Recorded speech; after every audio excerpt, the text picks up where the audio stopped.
nou so 'n week of 2 terug daag 'n jong man by ons kerk op en hy het 'n hartseer storie. Jy weet, soos wat hulle baie keer maar hartseer stories het. En hy vra vir hulp. En iemand sê vir my, ons moet hom nie help nie, ons gaan ons tyd mors, maar ons besluit, ons wil hom graag 'n kans gee.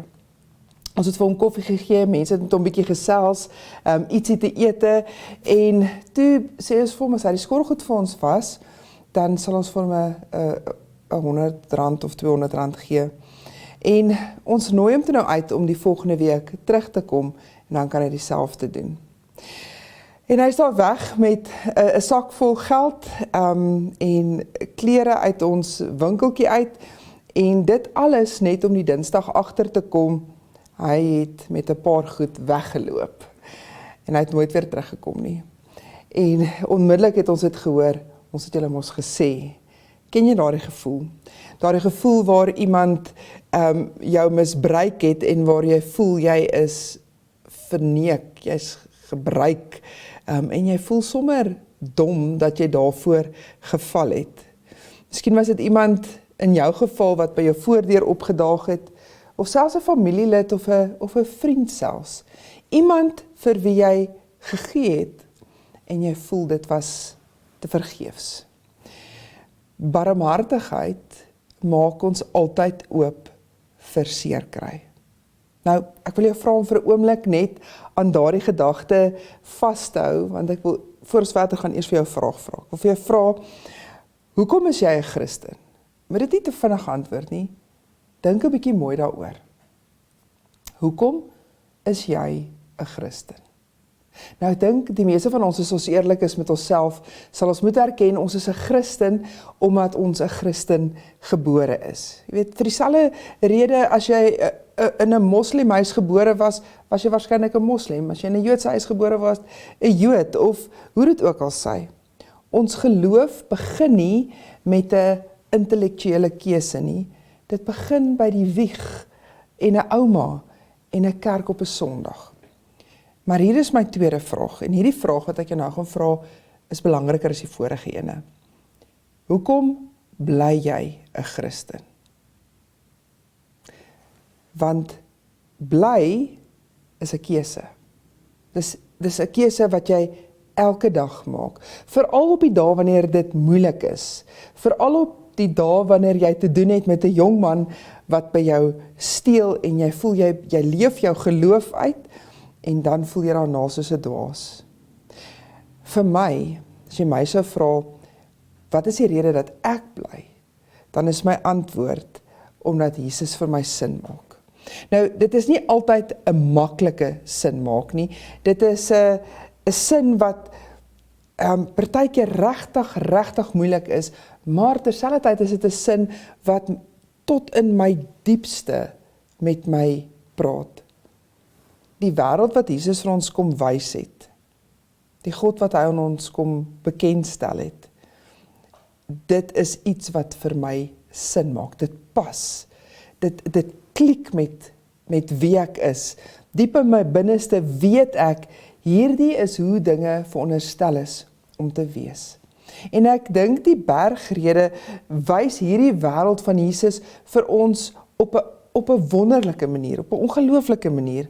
As jy wil weet hoe Jesus dink oor God, oor mense, oor hierdie wêreld waarin ons leef, en hoe ek en jy veronderstel is om te leef, dan is die bergrede die plek waar jy dit moet gaan soek. Dit is waar jy dit die mooiste sien. As jy wil weet hoe die koninkryk van God lyk, hoe mense in die koninkryk van God leef, en hoe hierdie koninkryk, die wêreld waarin ons is, kan verander, dan begin jy by hierdie gedeelte Matteus 5-7. Dit is in my opinie Jesus se universiteit, sy kweekskool. Maar Jesus se teologie is nooit los van praktyk nie. Jesus preek nie net hierdie teorieë van 'n veilige afstand af nie. Hy klim op die berg, hy gaan sit en dan begin hy praat. Maar, en dis die belangrike gedeelte, sodra hy klaar gepraat is, klim hy van die berg af en die eerste persoon wat hy teekom, is 'n melaatse. En wat doen Jesus? Hy raak hierdie persoon aan. Ek herinner jou, 'n melaatse was 'n onrein persoon, wat uitgestoot was. Dit was die mees onaanraakbare persoon in die eerste eeuse wêreld. En Jesus gaan staan stil by hom, en hy raak aan hom, en hy maak hom gesond. Met ander woorde, Jesus wys barmhartigheid. Hierdie is wat ek noem die teologie wat vlees geword het. Dit is so 'n mooi geleentheid om te sien wie Jesus is. En dit is die wêreld wat Jesus vir ons teken. 'n Wêreld waar jy die ander wang draai, waar jy jou vyand liefhet, waar jy gee sonder dat jou linkerhand weet wat jou regterhand doen, waar jy aan ander doen wat jy wil hê hulle moet aan jou doen. Gestel, hierdie wêreld van ons het werklik so gelyk. Wie wil nie in so 'n wêreld woon nie? Ek koop in, ek is pens en potjies daarin in, want hierdie koninkryk van Jesus maak vir my sin. Nou, Jesus begin hierdie bergrede met hierdie ongelooflike deel wat ons nou in hierdie Pinkster gaan doen van al hierdie geseëndes. En jy het waarskynlik nou al by die ander in hierdie reeks gehoor dat hierdie geseënd wees is nie soos wat ons dit dikwels interpreteer nie. Ons sê mos gewoonlik, ek is geseënd want dit gaan goed met my. Ek is geseënd want my kinders doen goed, of my besigheid doen goed, of ek het nog gesondheid en daarom is ek geseënd. Maar dit is nie waarvan Jesus hier praat nie. Jesus of Matteus sit die woord makarios, wat die Grieks is, vir geseënd in Jesus se mond. En daarmee kom sê hy, nie gelukkig is jy as jy barmhartig is nie, want jy sal goed voel nie. Geseënd, of hierdie makarios, wat Matteus hiervan praat, is nie 'n emosie nie. Hierdie is 'n woord wat die Grieke gebruik het om iets van die gode te beskryf. Vir die wesens wie se fundamentele toestand bo die wisselvalligheid van die lewe was. Niks kon hulle werklike realiteit verander het nie. Hulle het in 'n ander wêreld gebly, so hierdie omstandighede van die wêreld het hulle nie geraak nie. Hulle was nie mense nie, die mense kon hulle nie raak nie, die seisoene kon hulle nie raak nie. Hulle was geseënd. Hulle was makarios. Nou dit is baie belangrik om raak te sien dat Jesus hierdie woord gebruik. En hy kom gee vir dit 'n nuwe betekenis. Hy kom vat hierdie groot, hierdie goddelike woord en hy kom gee dit vir die armes. Hy kom gee dit vir die trerendes, die vervolgdes. Hy kom gee dit vir die barmhartiges. En hy sê vir hulle, julle is werklik geseënd reeds. Dit is ongeag julle omstandighede, want julle is deel van die koninkryk van God. Die saligsprekinge of die wat geseënd is nie 'n lys van opdragte nie. Dit is 'n aankondiging, dis 'n proklamasie. N.T. Wright sê dit is die wonderlike nuus, the wonderful news. Wonderlike nuus vir barmhartiges, want aan hulle sal barmhartigheid bewys word. Nou hoor mooi. Hierdie barmhartigheid is nie 'n barmhartigheid wat jy verdien nie. Jy is barmhartig omdat jy reeds aan die koninkryk behoort, waar barmhartigheid die grondtaal is. Dit is waarvoor Jesus ons ook kom oopmaak. Hy kom wys vir ons 'n werklikheid, wat nie vashou aan dit wat hier om ons gebeur nie. Dit is iets wat alles verander, dit verander die rigting. Een van my gunsteling momente in 'n film is die deel in nou gaan ek dit weer probeer uitspreek, Les Miserables, ek dink dis hoe mense dit uitspreek, hoe dit ook al is, waar, hierdie is die gedeelte waar Jean Valjean, ontsnappe krimineel, by die biskop aankom, en hy kom vra vir kos, en vir 'n bed vir die nag. In die nag steel Valjean die biskop se silwer, en hy vlug daarmee uit.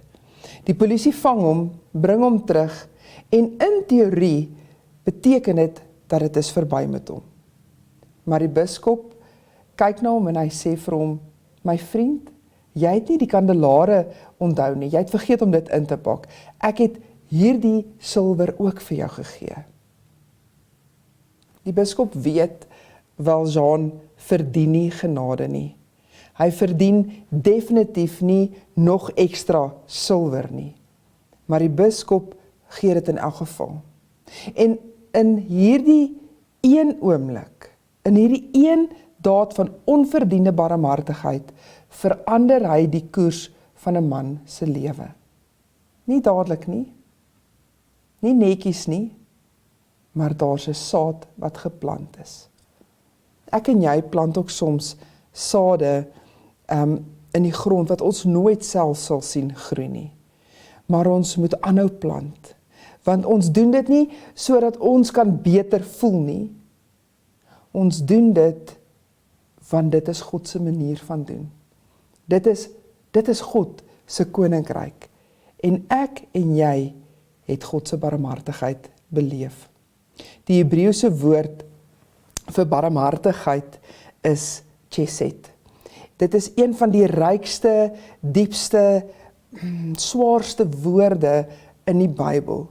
Chesed het eintlik nie 'n perfekte Afrikaanse vertaling nie, want chesed se oorsprong is nie in mense nie.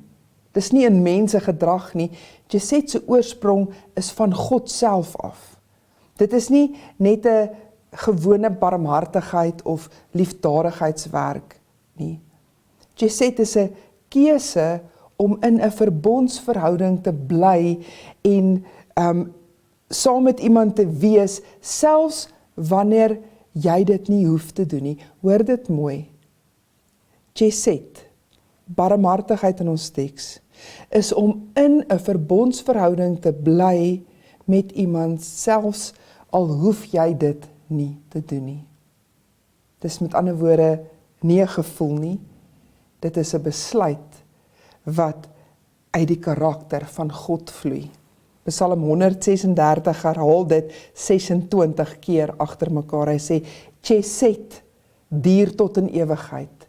Sy chesed, sy barmhartigheid, duur tot in ewigheid. Sy chesed, duur tot in ewigheid. Dit is asof die skrywer wil sê, ek kan nie ophou om dit te sê nie, want dit is net hoe groot dit is. God het die reg gehad om weg te loop van ons af. Ons het hom verraai. Ons het gesteel. Ons was die jong man wat by die kerk was.